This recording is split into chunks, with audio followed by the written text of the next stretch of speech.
Hey guys, today's going to be the start of a video that is probably going to end up being a couple parts, but we are going to be replacing the exhaust manifold on the TJ.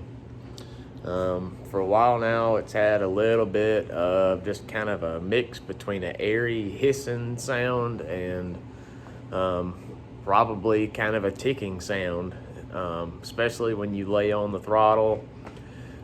It's really prevalent when you first start the Jeep up, and I know that's a telltale sign of a cracked manifold, because when it heats up, when the engine warms up, the crack kind of seals itself up, and it does kind of fade away a little bit when the Jeep warms up, but it's always there. So I'm thinking that there is a cracked manifold on this thing, and so that is what we're going to be trying to tackle. I got some parts over here I'm about to show you, and we can discuss a couple things and then we'll hop into it. So first, what we've got here is our replacement manifolds. On the later model TJ, I believe it was 2000 to 2006, they came with a two-piece manifold versus the 97 to 99, which came with a one-piece. The 97 and 99 was even more prone to crack because of the one-piece design, and there was no give anywhere in the system for it to flex a little bit.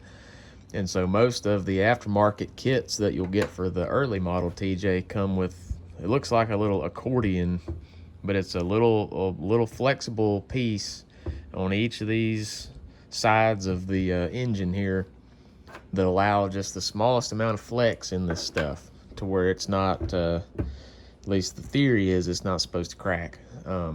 But since we've got a 2004, mine is the two-piece design, so you've got to buy the front and the rear, and then it connects to two pipes that go through the mini cats, and we kind of talked about in the exhaust video. So we're going to be throwing these on here, and these are Dorman. Unfortunately, I could not find an OEM. I'm sure if I searched the country and called a bunch of dealerships, I could probably get my hands on some somebody has left, but from what I read on the forums, you'd pay about $1,000 for those, so I'm not going to do that. These are Dorman, like I said. You could also get Onyx ADA or Crown makes them too. I believe they're probably all going to be close to similar quality. These had actually a better rating online than the Crown and the ADA. And I just ordered these through the local AutoZone, and they came overnight. So we'll see how they go. Obviously, they're made in China. I think everything you get aftermarket now just about is made in China.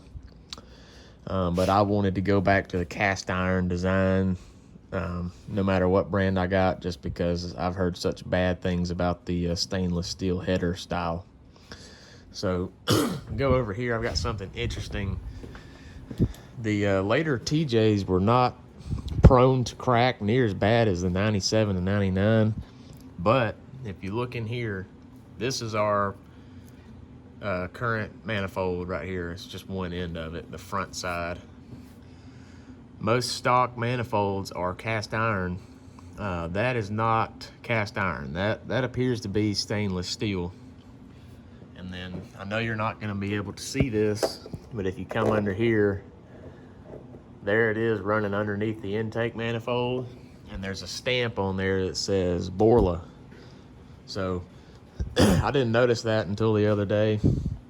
Once I really started digging into this, somebody apparently has put some Borla aftermarket headers on this thing, and those are really prone to crack. So it makes sense that we've got a crack, but unfortunately for us, there's really no way of knowing until we get all this torn apart, which is gonna, it looks like it's gonna be fun. I've watched some other tutorials on it, and it's definitely doable, but then again, there's so much tubing and wires right here that I'm gonna have to make sure to keep up with everything. But I'm gonna get all my tools I need, and I'll catch back up with y'all in a little bit. All right, so where we're at now, I've just started pulling some of these electrical connections off. First thing I did was pull the intake tube coming from the airbox across the top of the motor into the throttle body right here. It's just 2 hose clamps, and that came off fairly easy. Next is when I started pulling, I think I did this hose first, coming from up here on like the brake booster area. I pulled that off, and then I started taking apart these electrical connections. Where I'm at right now, I'm starting to pull these injectors. It's got a little safety clip on here. Just reach in with a screwdriver and pop that loose. Let's see. Looks like next thing I'm going to be doing is pulling the throttle body off, and we also are going to have to take the serpentine belt here off and pull the power steering pump loose from the intake so we can get the intake out.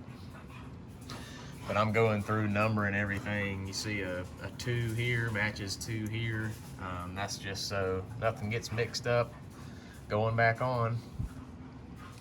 So that's kind of the phase we're in at the moment. I'll catch back up with you in a little bit. Something I forgot to mention, I always do is pull the negative battery terminal before you start. Some of these jobs, this one may not require it, probably doesn't, but this many electrical connections and everything going on, I just don't want any chance of anything sparking or shorting out or lighting me up for sure. But that, and then I forgot to mention that I took this crossbar out that connects this front clip to the firewall just for ease of access. I didn't want to be trying to pull that intake out around there. So what I've just done is pulled the serpentine belt off the power steering pump. I've left everything as intact as I can, so I don't have to remember crazy amounts of belt routing. The tensioner pulley is right here. You put a T40 into this bolt on the left-hand side, and it allows you to swing that up and down and release some tension off that belt. So you can slip it off of this power steering pump. Got the throttle body off. I took the entire assembly off as one piece, trying to do my best to remember where everything goes. That's going to help me out, having that only be able to go back on one way. And then I've stuffed a clean rag in this hole just so nothing gets dropped down in the motor. So that's where we're at the moment. Next, looks like I'm going to take this pump and get that off of the intake and then pull the fuel line. So it's the next day, and I assume y'all can tell a little bit of difference on just how nasty this job has gotten. The videos I watched on YouTube for changing out the manifolds was apparently for the 99, 98, and 97, and not the 00 through 06. And this one has 4 or 5 bolts underneath the intake manifold that you've got to pull off before you can get the manifolds out. So one of those is only accessible if you remove the fender. Now, some of y'all that are more mechanically inclined than me may be able to figure out a way to snake a socket up in there with an elbow on it. But I had no idea how to do that. I tried for about an hour, and it only took me about 30 minutes to pull the fender off. There'll be another video coming on how to remove the fender, because it's not really that bad other than me spilling washer fluid all over myself. But so this is where we're at. The fender is off, and in order to get my hand up in there, I had to drop the exhaust out. which I had to disconnect it from that end anyway to swap manifolds, but wasn't expecting to have to pull the whole thing out. I'll show you, if I can with the light, the bolts that you've got to get to on this model. So here we are looking up under manifold. I know it's hard to see. I've gotten all of them out but one, and you can probably see it. See if I can zoom in. Right there. It's the last one I've got left, but they're all down the side of the block, and they're only accessible from underneath.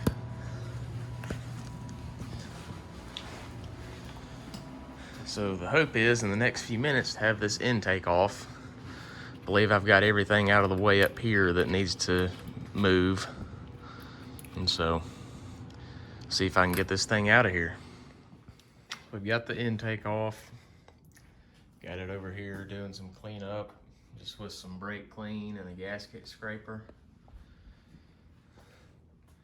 Got my surface. I know it's hard to tell, everything looks dirty on camera, but got my surface cleaned, all the old gasket residues off.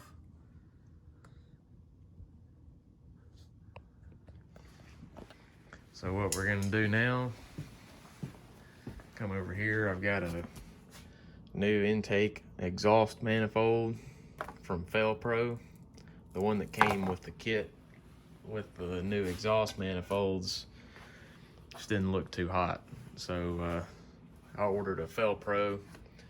I've also got another one for when we put the throttle body back on. It was recommended to go ahead and replace that gasket as well.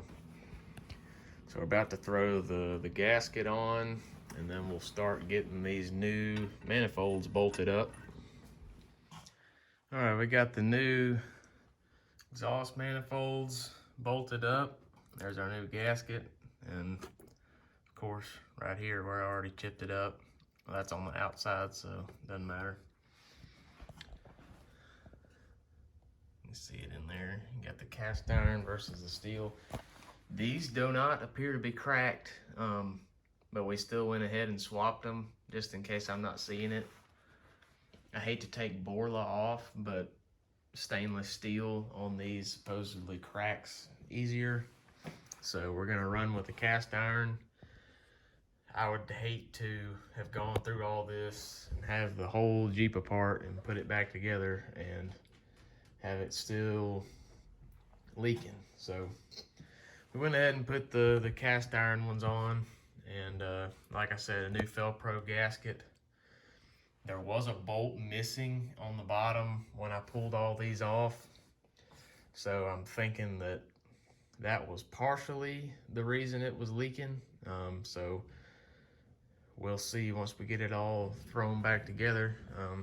Managed to get all the bolts back in. Side note, you do not need to pull the fender if your headers that you're removing are factory or the cast iron factory style. The only reason I had to pull the fender to get those out is because they ran at a different angle through here that was blocking pin number 4 over here closest to the radiator. And that one you have to come through the side here. You can't come through the bottom like I did for the rest of them. So we are in the process. Next up, got to go through and do the torque sequence. I found a torque sequence online. This looks like you start with the bottom centermost 2, and then maybe do the top one, and then work your way from the inside out. It's typically how this stuff goes. So we're going to torque to, I believe it's 25, 24 foot-pounds. I may go 26 or to 27 just to be safe. So we'll get it torqued down and then start getting some of this stuff reassembled. We've got several hours just worth of reassembly here since the entire Jeep is apart. So catch back up with y'all in a little bit. So we just finished up the exhaust manifold install. Got the intake manifold back on. Got all of our electrical connections that we made sure to number. during removal. We got all them back on as well. Power steering pump. I can't remember if we talked about how to get the serpentine belt off, but over here is your tensioner pulley. Loosen up on this T40 Torx bit connection right here, and then you can take just the end of a 1/2-inch ratchet, stick it in a little square hole right here, and loosen that up, and it'll pull some of the tension off that thing. Yeah, so that, I think that may have been the worst part about getting this stuff back together. Pulling it all apart is definitely worse, just due to all the rusty stuck in bolts. I think we got lucky with ours, and the only bolt that stripped out was putting the fender back in right here. That's no big deal though. I think flat fenders are to come anyway, so we're not worried about that. Just making sure that everything looks like it's routed the way it's supposed to go. Appears to be. Yeah, so just took it down the road. Everything seems good to go. Just wanted to show you all this. This was the intake exhaust manifold gasket, and it looks completely shot. So especially right in here, I would be shocked if we weren't getting some sort of exhaust or intake leak through here. So I think that was part of our problem. I inspected the Borla headers that I pulled off, and they didn't seem to be cracked, at least visibly. Like I said though, I still went ahead and put the cast iron ones on. So hopefully we will not have to ever go through this project again.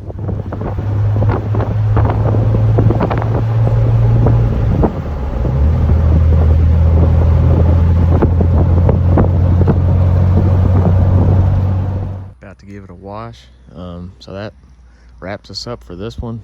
Sorry I didn't get as much footage as I would like once I got into the project, and it ended up being so much more than I thought it would be. I had to set the camera down and get a little bit of it done so I could get my garage space back. But we got everything on. Couple of notes. Like I said, I don't believe you would have to pull the fender if you are swapping out a stock manifold. The only reason I did is because the Borlas made it impossible to get a socket or a box wrench on, I believe, number 3 out of 4 bottom bolts on the intake manifold, and there was just no way of doing it without taking the fender off, which really added to the time of the project. That and dropping the exhaust, I'd say, were the two biggest pains. Really wouldn't be that bad of a job if this was a 97 to 99, from what I can tell. There's only 2 bottom bolts on that model intake manifold, and apparently it's fairly easy to get that off. Like I said, we took it down the road. It has no more ticking sound, which definitely makes me happy that all that time and effort was worth it. So yeah, if you guys have any other questions about it, feel free to let me know. I know it's a common job on these TJs, especially on the earlier model. So I'll keep y'all updated on how the Dorman manifold seems to do as we use the Jeep some more. All right, thanks guys.